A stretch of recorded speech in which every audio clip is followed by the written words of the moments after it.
Welcome to the Rogue Startups Podcast, where two startup founders are sharing lessons learned and pitfalls to avoid in their online businesses.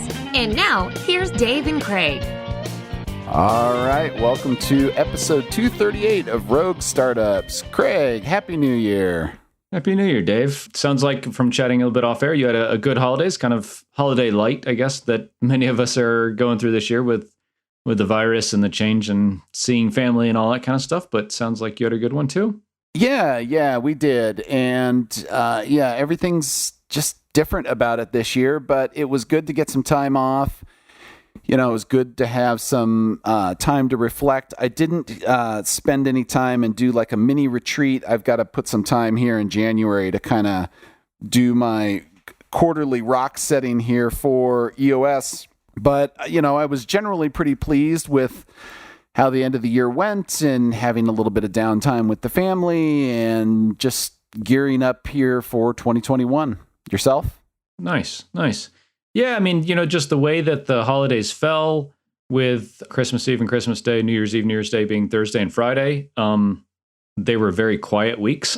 I ended up working a little bit every day just because I kind of wanted to, but nothing taxing or anything. And actually, we're recording this on the 5th, like Tuesday after everyone came back. Like, I really didn't want to come back to work yesterday. I was like, man, this kind of being lazy is okay. So it means I guess I needed it, and maybe I didn't even get quite as much as I needed. But yeah, I mean, I'm definitely recharged looking at the new year with kind of a new perspective after some quiet time. So it was good. Yeah, we had a ton of snow, which was really cool. It snowed a lot on Christmas Day, so we didn't wake up to like a white Christmas, but it snowed a lot that day, which was really cool. So yeah, it was neat to just be here and had kind of a quiet time. Yeah. Very nice. Yeah, I was not complaining about the 4-day weekends. And, you know, I usually know that for my freelance client, a lot of people try to take off this time of the year, but I've discovered that not only is that like one of the best times to work for them, it's also the quietest. It has the lowest amount of support, and everybody knocks off early. So they're like light days on top of all of that. So it was great. It was fantastic. It was like, it almost felt like I got, you know, a week and a half's vacation out of it, even though I too was doing a little bit of something every day. I did have one guy, I got to tell you this story. I did have one guy that I think it was Christmas Day, or maybe it was New Year's Day. I don't remember. Maybe it was New Year's Day. Or New Year's Eve. It was New Year's Eve. This guy sent me something at 10 p.m. on New Year's Eve Mountain Time. So it's like, and then he sends me two more things. This is after I sent out like a Happy New Year email to everybody in Recapture. That's my holiday thing. Since New Year's is a nice universal holiday, I sent that out to wish everybody a nice New Year's. And this guy replied to the email, and then 7 hours later, he replied again. And then 45 minutes after that, he's like, why aren't you replying to my email? And it's like 5 a.m. on New Year's Day, for God's sakes. And I'm like, a little bit hungover because I had some wine that night, and I wake up in the morning at like 8 and I look at my phone and I'm like, dude, you have no chill. I mean, seriously, it's New Year's Eve. Do you not realize that people don't work on New Year's Eve? Yeah. That's crazy. So that was crazy, but you know, otherwise it was fine. Good. Yeah, we had a quiet time, you know, from like a product perspective. We've been kind of pencils down since the 18th. And just really getting back into things now, but won't be deploying anything new for another week or so, I don't think. So it's been a nice kind of down cycle from a, shape up perspective. So we're kind of letting the developers kind of do their thing, work on their side projects, or not side projects within the app and the plugin to really, give them time to kind of mentally unwind a little bit, and then, really hit the ground running next week, probably with some new features, and start rolling stuff out again. So it's cool to have that end of the year for everybody to get that downtime. I think it's super important. I tell you, I'm definitely like inclined to just push hard all the time, and I know when it's wearing me out. And the hard thing is, I think you don't know when it's wearing other people out, because as much as you try to like read your team members and kind of get feedback and get a sense of how they're doing, it's, especially in a remote environment, it's hard to know when like you need to just let people have time. So I've been more and more cautious of that or conscious of that, I guess, lately to say like, yep, end of the year, let's just coast, let's take care of customers, but no big marketing initiatives, no new product features, anything like that. And just let everyone enjoy the time and recharge, whether they really need it or not. I don't know, but it's nice to be able to offer that to everybody, myself included, I guess. Nice. Yep. Yeah. Totally agree.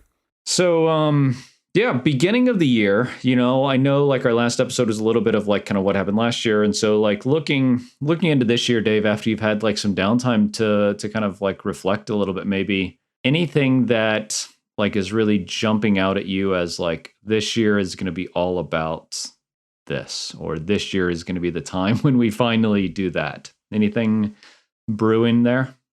Yeah, I mean, I've kind of hinted at least one of these, but I basically have made 2021 the year of two things for me. One of them is going to be, the whole content marketing push behind Recapture. And we've already started that in Q4, and I got the guy, and we're working on some articles here, and that's launching it's going to launch later this month if all goes well. But that's just the start of what this whole thing is about. It's about SEO and, having a regularly updated blog and trying to grow that organic traffic that Recapture really lacks right now. So that's a major focus and a major push throughout the year here, which means that I'm going to be, instead of building features, I'll be focusing on that just in terms of my budget.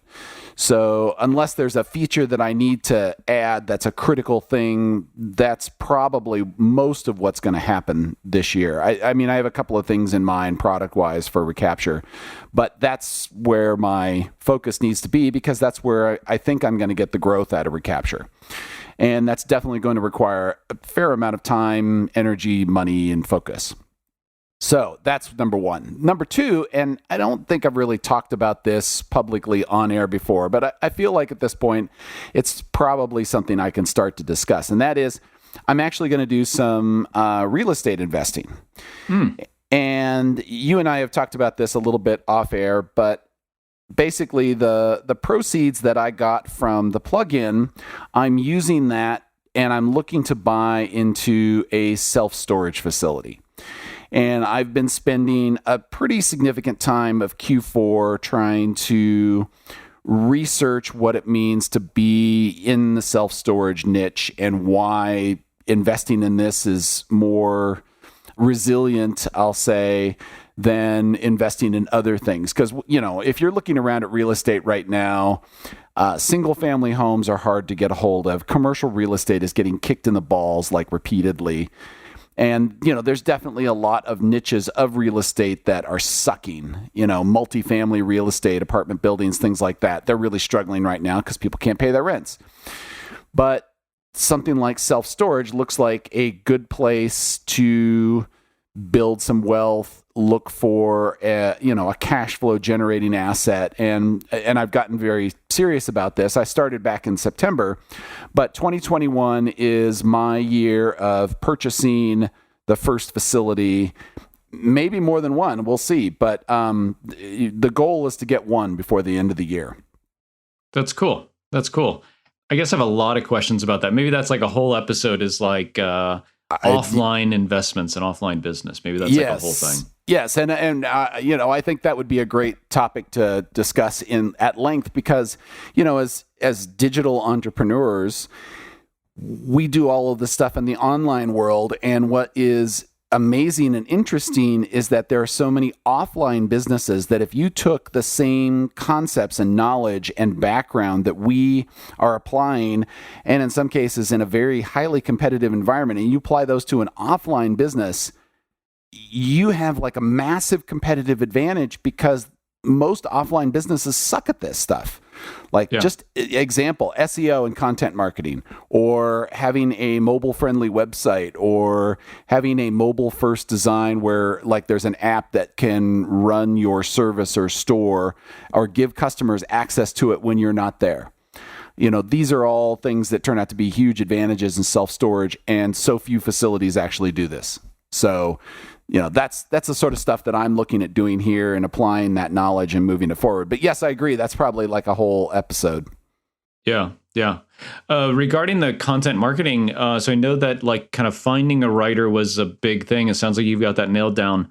Like as you're able to talk about your approach to kind of what to talk about, how it fits in with like your customer journey, all that kind of stuff. Like, is there anything that you have kind of learned there that you can share that's like not giving away the secret sauce, but is kind of generally applicable? Not yet. It's a little early. We're still trying to hammer out the content. Yeah, I mean, I think probably like at the end of this month, I'll have a better handle on that because we will have launched it at that point, and I'll have some data to go with it. Because the content, in the absence of data that talks about how it was received, it just doesn't mean anything right now. So yeah, it's probably a bit early to talk about that. Cool. Yeah, I just asked because we are.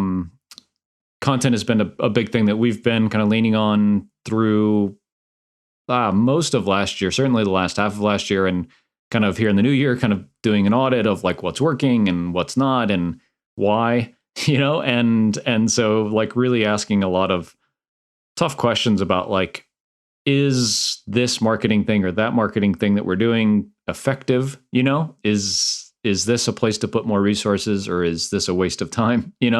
So yeah, we're asking ourselves a lot of these kind of questions. We have a decent amount of data, but a lot of it is still gut feel. And I mean, attribution is something we've talked about a lot, but I think that it's all just kind of fuzzy. So yeah, I mean, it'll be interesting to talk through kind of what you see once you start kind of getting some of that data, and then we can kind of compare notes on like, this type of content was effective, this wasn't, this type of content plus this acquisition and this, promotion was successful. Yeah, we did. Hold on. Let me flip this around and ask you, what are you seeing right now that are observations about your content that you're struggling with? Because that might be stuff that I want to, think about or look at while we're doing ours to see, okay, in a month when we talk about this again, what are my relationships to those things in the business?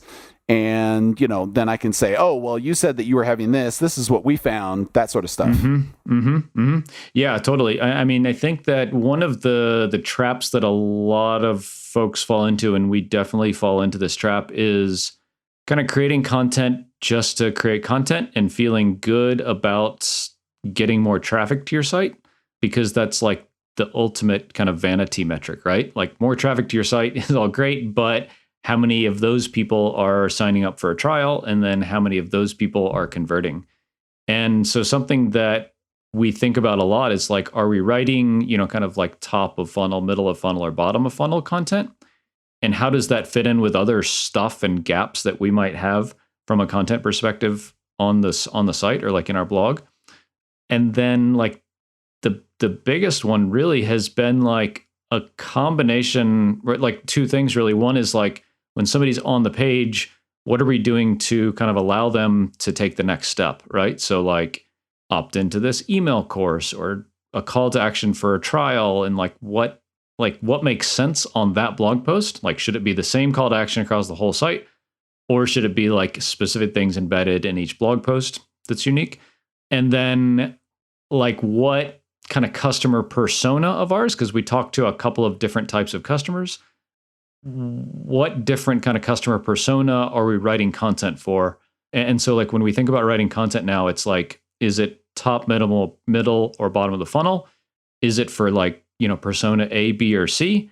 And then what do we want the call to action to be and the next step for them to take in their customer journey? So like kind of asking ourselves a lot of questions around like the job of each piece of content that we're writing. Whereas before it was just like, fuck, let's go get a bunch of traffic. And like we increased our traffic to the blog, to the marketing site a lot in the last like 18 months. And trials have gone up. But I think at this point, like we certainly haven't written about everything we need to write about, but we're a lot closer to where a lot of our content efforts are around like optimizing the content to rank well and optimizing conversions and like smart conversions, like, so we want the right people to convert so that they have a better chance of, becoming a paying customer later. So that's kind of, that's the like, that's the so what kind of, Right. Are you able to get any kind of attribution to say, these people that went to this article were more likely to sign up for a trial and more likely to go to a paid customer. Are you be able to track that at this point? Yep. Yeah. Yep. So we track that, right? Just like in Google Analytics, we have custom events set up. And so we're able to see like people that started a trial or became a paying customer came from this post or that post.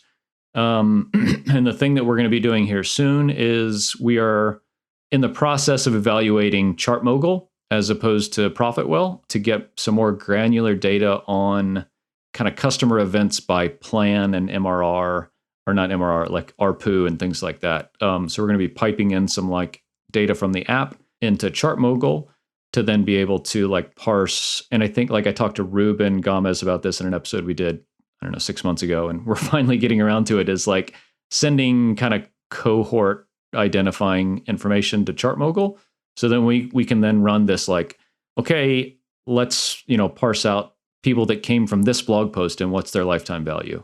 So like pretty advanced stuff that I'm sure will be way over my head, but I think be helpful. Right.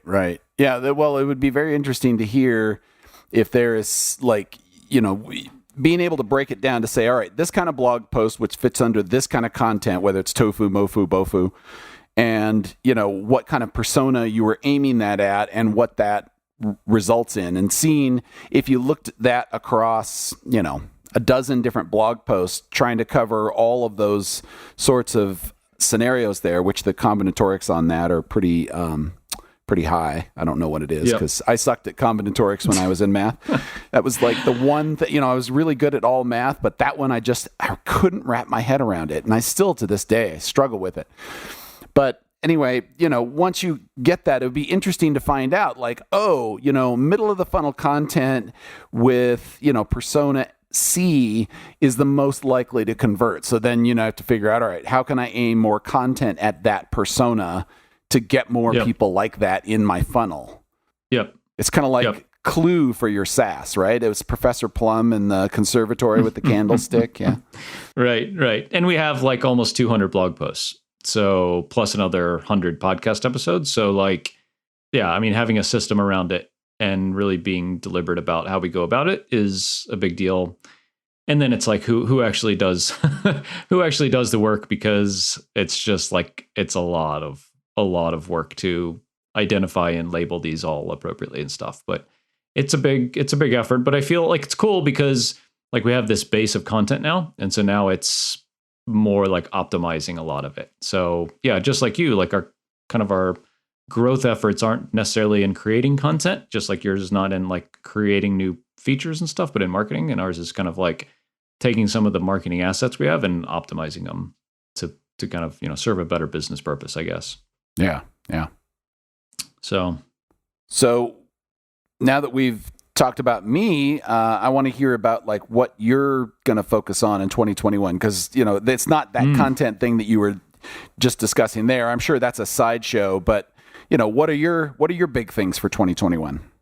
Yeah. So I think the really big thing is our focus on private podcasting. So as opposed to this show, which we want everyone in the world to listen to, right? Private podcasting for people with membership sites or courses, or large corporations that want to have a podcast for like their HR group or their sales team or something like that. We're seeing just a lot of interest and a lot of excitement around this. And we're one of the few people that do it, which is really cool too. And we do it differently and a little better, I think, than a lot of people. And so really focusing, and I don't want to say pivoting because it's not that, because like we definitely already do this, but like shifting our priority and our focus to this being like a big thing we do across the board, so like product and messaging, like positioning, and then like not branding, but like on-site positioning and like what we're all about, content, and kind of driving the movement is all stuff that we're basically everybody's working on. Yeah, so that's like a really big thing, because it is kind of shifting what we're all kind of focused on to be one thing that's really specific, which is cool and exciting and a little nerve-wracking, but mostly cool. Cool. Yeah. Well, that should be very exciting, and I look forward to talking about that on various episodes here in the not too distant future. Yeah. So, speaking of things to talk about, you had recently tweeted out something about your struggles with EOS and your first level 10 meeting. So I thought that might be a good discussion topic today, since I'm about to do my quarterly rocks for Recapture. I think we could talk a little bit about the traction system here in EOS and what we're doing here in the next couple of months, and what your experience was of the level 10 meeting, which sounds like it was, shall we say, less than ideal? Yeah, I mean, so... Give a little background on what a level 10 meeting is supposed to be for those that aren't in the know. Yeah, for sure. So I think anybody that hasn't listened to our previous episode, and we'll link it up in the show notes, where we kind of talk about EOS, and Dave, you really getting into it. We had one previously with Kevin McCardle from SureSwift Capital. So like we have some content on this. So EOS, the Entrepreneur's Operating System, is kind of a operating system, a kind of a manual of how to run your business, from the Traction book by Gino Wickman. And the premise of the level 10 meeting is, and this is very much in my words, I'm sure that this is not what the book says, but it is a place for you to check in with your team every week. We do ours Monday at 9 a.m. Eastern, to kind of check in as to kind of the health and the progress of the company. And we do this via a scorecard. And so in our Notion, we have a scorecard that has, 6 or 8, funnel metrics, right? And actually, Dan Martell does a really good job of distilling a lot of this down on his YouTube channel. It's basically, he talks just about EOS, but talks about a lot of this in his YouTube channel. And so it's things like, website visitors and trial to paid ratio and churn and all this kind of stuff. And so we track this. We just track it every month and report it to the team. And now we're doing it every week as part of our level 10 meeting. So kind of check in from a health perspective on the scorecard, and then everybody reports how they're doing with respect to their quarterly rocks, right? And rocks are, I say, quarterly goals, right? They're a handful of things for the company or for each division that you want to get done this quarter in the next 90 days. And so, as for us, at least, through the process of going through, how are we doing towards our rocks, things come up, and they call them issues. This is one place, like, I just don't like the term issues. I feel like it's negative, but it is an issue because it's something that you need to talk about. And he goes through the IDS process, identify, discuss, and solve. And so you take an issue. In our first meeting, we had 3 issues that we really needed to talk about, that were kind of us going through the list. And for us, we have about 15 rocks that the whole company and all the divisions need to hit. And out of that, we had about 3 where people said, I don't feel like I'm on track to hit this because there's a problem. That's an issue. And then we say, okay, we'll talk about that in a minute. And we prioritize those in kind of order of importance. And I just kind of make that decision that, like, hey, this is obviously, the sore thumb, right? The thing that we need to fix now, or at least talk about how we can fix it. And so we spend about 25 minutes talking about these couple of issues, and got some really good kind of action items, and had people kind of assigned to be responsible for those action items. And the goal there is, like, in this to-do list, that is the kind of result of discussing and solving your issues, is you have this to-do list that people are assigned to and responsible for before the next meeting, so that hopefully, like, this thing is resolved, or at least it's like in process, And I think for us, like, some of this is like product stuff, right? Like, we need a better widget to be able to meet this quarterly growth goal. Like, it's not going to happen in the next 7 days. So, like, for me, it's like, okay, this is not a problem or an issue anymore because we've identified it, and like, it's not solved, but it's in process at least. So yeah. And then I guess I missed the very first, I'm sorry, I know this is long. I missed the very first part, which is, he calls it good news. So everyone goes around the table and talks about, like, a good or a bad thing that happened personally or professionally for them in the last week. And then at the end, and this is the first time we did this, we grade the meeting. And it's called a level 10 meeting because everybody should give it a 10 and say like, this is the most productive kind of badass time I've ever had at work. And we definitely weren't there. And I think that's to be expected. Yeah, you shouldn't be for your first one. The first one is never level 10. You know, you're lucky if you get it to level 6 or 7. Yep. Yeah. So yeah, we were, 7 or 8. And I felt like some of that was, the question was raised, like, what does a level 10 meeting look like? And I didn't have an answer for that. But yeah, that's generally kind of like what a level 10 meeting is and how we did it, at least. Does that sound about what you remember from the book? That sounds like a very reasonable summary of everything there. And the one takeaway that I got from this is that a level 10 meeting is definitely something, it basically is there to keep people focused and make sure that everything is captured, but that nobody gets derailed and off track. Because a lot of meetings, and, if you've been in the corporate world, I'm sure you've suffered through dozens of these where somebody comes in, they say that they want to have a meeting on X. In the middle of the meeting, somebody raises Y. Then suddenly the whole meeting turns into a tangent about Y. The meeting time runs to the end and you never got to a decision on X.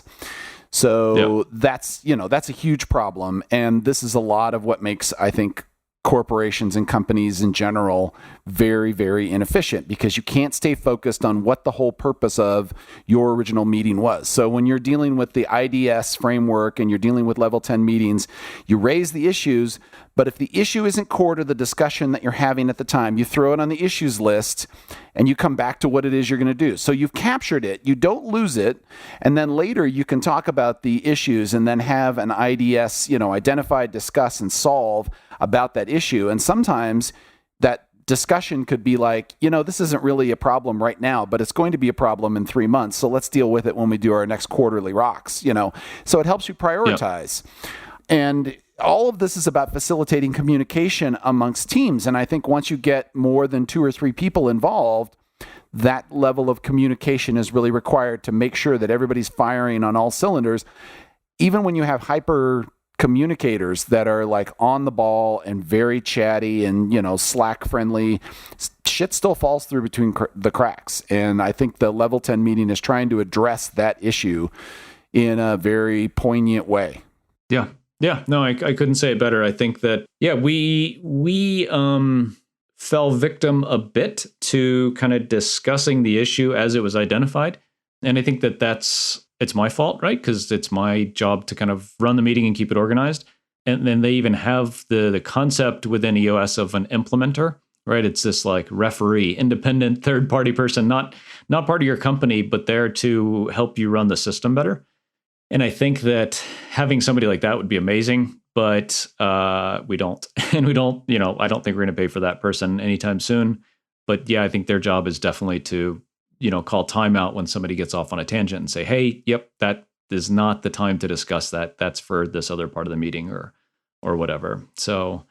Right. And if you read the book, I'm trying to think, I don't have the book here. Oh yeah. Get a Grip. The following book from Traction, they basically have a fictional company and they dramatized what were basically real case studies and how somebody did a consultation with a particular company and what those meetings looked like. And that's exactly what ended up happening in that meeting. They needed that facilitator to kind of train the staff and to train the CEO as to what that looked like before they were really comfortable about, saying, hey, this is off track. Let's throw this on the issues list and get back to the issue at hand. Because it takes a certain level of discipline to do that. Like, that's not an easy thing to do, especially because it feels dictatorial, right? Especially if you're the guy in charge or the woman in charge. You're basically trying to override and say, this is what we're doing here. Let's not get off track, because then people feel like you're not addressing their issues. So I think having that facilitator would be extremely valuable to sort of pull the focus off of the personalities and onto the process. But being, in your position where I'm sure those EOS facilitators are not cheap. So hiring one doesn't make any sense at this point. So I think, you'd probably just have to, have a discussion or maybe do some role playing with some members of the team and say, this is what we're going to end up doing on the next run of this. So, I mean, it's a learning experience for everybody, right? So you just have to make that part of the expectations. Yeah. And we even, like, as a kind of precursor to this, we had our regular Monday meeting in between Christmas and New Year's, and it basically was kind of just a dry run through this kind of level 10 meeting format, because we didn't really have a lot to talk about. Half the development team was off, right? Or 2/3 the development team was off, and we weren't really doing any new marketing stuff. So it was a nice time to be able to say, like, in this part of the meeting, we're going to talk about this. And in this part of the meeting, we're going to talk about this. And even with that, we got into the situation where, people wanted to talk about stuff that was important to them, very understandably. And I didn't want to cut that off to because I was afraid they would feel unheard. But I do think in our next one, I will kind of more openly and directly kind of say, yep, I totally hear you. I got this on the list. Let's move on so we can make sure we identify all of the issues, and we absolutely will talk about this later. So yeah, it's a whole thing, man. It's a whole thing, but I'm excited to be really kind of solidly moving down this path, Yeah. And I think it's going to take a few runs through this based on what I have seen here, that you're going to have to basically, say, all right, we're putting this on the issues list, but then it's as long as you come back to the issues list and then specifically have a discussion to deal with the issues list, I think everybody will be like, oh, he's taking that seriously. So going on the issues list is not being tossed in the trash can. It's, we got to stay focused and we'll get to it. But, I think that's just a cultural thing to a few runs through and people will start to understand that. Yep. Yeah, I think so. That's the goal, at least.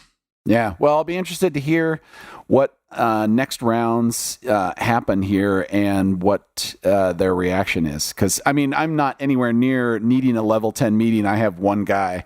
But, when I get to self-storage, I can easily see that if I'm meeting with staff, that this would be exactly the kind of thing. Because the level 10 meeting is about what are your rocks, what are your metrics, are things on track or off track?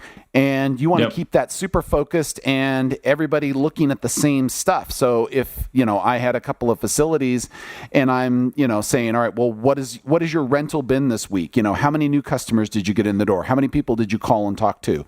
Et cetera, whatever those metrics end up being. I can see that this is going to be deeply valuable to me down the road. So I will watch this with great interest. Yeah. Yeah. And kind of to go along with that, I am reading for the second time Radical Candor book. Oh, yeah. That's on my list. I haven't got there yet. Yeah. And it is, I think the two go well together because for me at least, one of the things that I worry about and I'm really conscious of is, this meeting format is super efficient, that might be a euphemism, right? It's like really direct, right? Right. And people own things and they're responsible for things. And that's cool. Like, this is a business. This is not like a country club. But I don't want it to get to the point where people like are dreading coming to the meeting and are not excited about working here. And yeah, I don't want it to be dictatorial and I want it to be fun, but also like, a kick-ass place to work where we get a lot of stuff done to make an impact. And so like, I think being a really clear communicator on both sides is super important as you get further along this, like, for me, again, at least, like, as I get further along this spectrum of, like, professionalism and, like, I don't know, intensity, like, I don't know what the word I'm looking for is here. Like, us working intently, but in a, like, fun and happy way. Like, I think those two things are tough to pull off, but that's what I want to do. I want our team to be super efficient and get a lot of stuff done and know what the most important thing is and how we're doing. But I want that to be fun and people be excited to come to work here. And so I think balancing those two things is something that will require a lot of effort. Well, not to quote other stuff from Traction here, but remember, you've always got the right person, right seat thing Right. going on, right? So for those that aren't familiar, basically Gino Wickman has this evaluation. So you have to come up with core values. What are the things that you value the most in your business? And then you have to look at people and say, do they exemplify these values always, sometimes, or never? And if it's sometimes, then it's something that you want to work at, and if it's never, that person might not be the right fit for the organization. And if they are exemplifying the values, but they're struggling with the job, maybe they need a different job, like they're not in the right role. So you have to use this to sort of evaluate people and make sure that you have the right person in the right seat. That's what that's the term that Wickman uses. So it's possible that, you have to set the tone for the culture. You have to set the agenda for these things. And then you have to see how people are reacting to it. And if they're not reacting to it well, maybe it's not necessarily you. It could be right person, right seat. So just keep that in mind. Yeah. No, that's a good point. That's a good point. Yeah, it's a different different skill set. I think we talked about like the maker versus manager thing before, is like, really kind of solidly moving into the manager role now, where it's definitely my most important job at this point. It's not all I do. I do kind of actually produce some things, but like this is my most important thing. So it's cool. It's fun. I really like it. But it is me learning new things to be good at it too. So very cool. Very cool. Excited to hear how it goes. Yeah. Likewise. I mean, I think, even talking about like how we go about setting quarterly rocks would be an interesting thing to talk about. Because it's another thing that like takes a lot of thought and intentionality, right? Like, so maybe we kind of swap notes on that in an upcoming episode, because I know you're going to be setting yours here soon. Yeah, that would be a good time to do it. I'm looking at I have little sticky notes on my monitor here that sort of remind me all the time of what my rocks are, so that on any given day I can look at those and go, oh, I haven't done that one, or oh, I forgot to follow up about That's that. Awesome. Yeah, and it's been really helpful. So most of them got done. There's a few that didn't, and I'm going to have to roll them over into Q1. But yeah, so I got to sit down and set those. And, this is only the second time I've done it, but the last time was really good, and I think it really helped keep me focused in a short and long-term thing, because the way that Wickman has you set the rocks is you talk about where you want to be in 1, 3, and 10 years, and then you just sort of back solve to say, all right, if I want to get to this place in 1 year and this place in 3 years, what do I have to do in the next 3 months to make meaningful progress towards those goals? And that's all a rock is. So yeah, I'm looking at mine, trying to think, all right, I got to go back and look at my 1 year thing and reset for the next quarter. Yeah. Awesome, man. Well, Happy New Year, Dave, and Happy New Year to everybody listening. I hope that everybody had a good holidays and is ready to kind of rock and roll here in the new year. Yep. I echo that. Happy New Year to everyone as well. And if you felt this valuable today, our one ask, as always, please share this episode with others that you think would benefit from it, and we'd really appreciate that. Until next week. Thanks for listening to another episode of Rogue Startups. If you haven't already, head over to iTunes and leave a rating and review for the show. For show notes from each episode and a few extra resources to help you along your journey, head over to roguestartups.com to learn more.